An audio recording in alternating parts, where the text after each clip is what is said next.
Kwa upande wa michezo na burudani, tupo hapa visiwani Zanzibar, ambapo tunaarifiwa ya kwamba serikali ya Jamhuri ya Muungano wa Tanzania imeshauriwa kurejesha utaratibu wa zamani wa kuunganisha wasanii wa muziki wa taarabu kwa kuunda kikundi cha taifa cha muziki huo. Tujiunge na mwandishi wetu kwa ufafanuzi zaidi.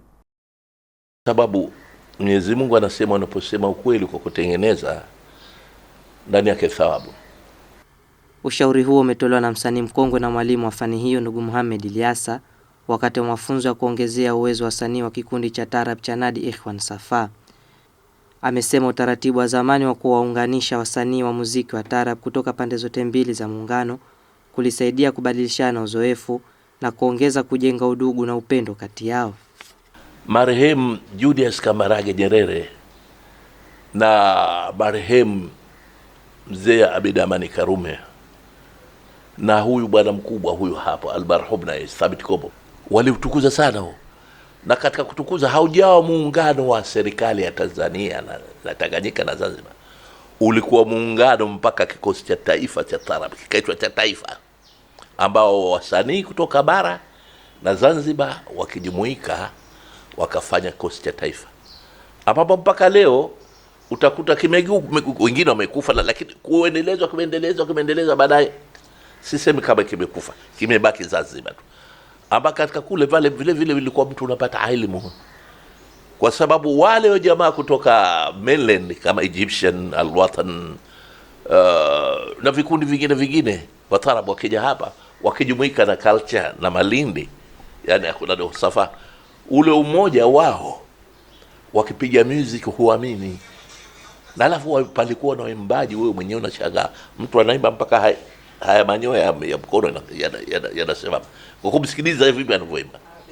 Kuhusu mafunzo ya kuongezea uwezo wa wasanii wa muziki wa taarab yanayotolewa na kikundi hicho, amesema huu ni utaratibu wao wa kawaida ulioanzishwa tokea kilipoundwa kikundi cha Nadi Ikhwan Safa. Klabu hii imeanzishwa 1905. Sasa nakimbilia miaka 118. Na imetoa wapigaji wazuri wote, the best, akina Ali Boesh, Ida Abdallah Farahani, Swala Ajimi, na wote washatangulia katika haki, kina Bajubeir na wengine. Umenifahamu? Na hao walifundishwa, na baada ya kufundishwa wakaja katufundisha na sisi.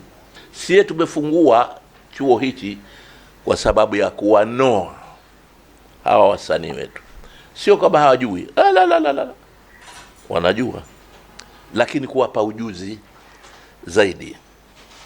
Waimbaji kwa wanakosea ili tuweke sawa, wapigaji kwa wanakosea tuweke sawa, sio kwa njia nyingine kama ya kukampiti na mtu mwingine. Tukisema tuna kampiti hamna kutushinda, kwa sababu unaposema chuo una nyimbo zake.